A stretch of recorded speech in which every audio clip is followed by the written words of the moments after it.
Right, so this should be in shot now. So this is the white rabbit, or at least the skeleton of the white rabbit.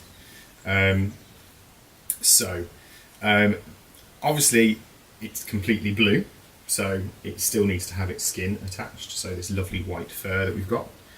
And it's still not quite ready, so it's ready for rehearsal, but it's not necessarily ready for performance.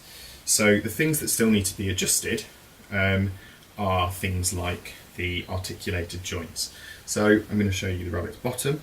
So the black here are what we'd call articulated joints. Now what I've done is, after I put it all together, I found I've put them on too tight, which means that, so a reticulated joint means that this joint here should be able to work in tandem, and it does, but it's too tight, so it can't go back far enough without putting a lot of pressure on it, and you can't do that with a puppet this light. The other thing that needs to be adjusted is, as you can probably guess, is the chest piece here. So the chest piece hasn't been connected to either the head or the base. So it's a rod puppet, so it's got two rods, one in the head and one in the base, which means that the third chunk that's not connected to a rod, the chest, is just free to swing about, and it's not that kind of rabbit.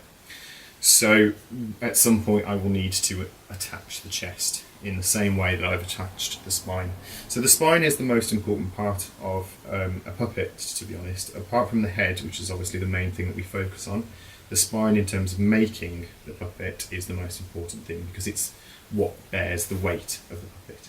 So my two rods, one in the head, one in the base, so I can, if I wanted to, just hold the top, because the spine is supported enough to be able to hold all of it. And if the spine wasn't like that, then the whole thing would collapse, and I'd just be left with a rabbit head, which wouldn't be very nice, and not exactly in the play. So it's really important that your spine works, generally. But overall, this has been a day's work with a slight sojourn into Birmingham to get some more materials. So for a good day's work, this is actually, I'm pretty happy with it. The head movement's really good. It's got a really nice capacity for movement. The legs, when they do work, are quite sturdy and quite good. It gives the rabbit quite a lot of personality, especially with the fact that his chest is so free roaming. It's great. So yes, I mean, he can do a lot of things, mainly sit at the moment. That's the best thing that he's good at.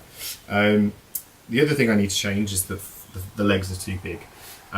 So what they're doing is they're rubbing, because it's reticulated foam, they're rubbing against the base of it. So what's happening is it's getting caught. So as you can see, it gets caught and then let's go. That's not what we want in a puppet. So that just needs to be shaved down, but I'll do that just before we add the fur. But overall, very, very happy with it.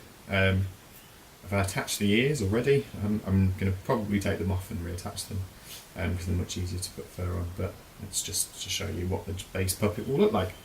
And there you go, White Rabbit. Come and see Alice on the 17th to the 20th of July at the Crescent Studio Theatre.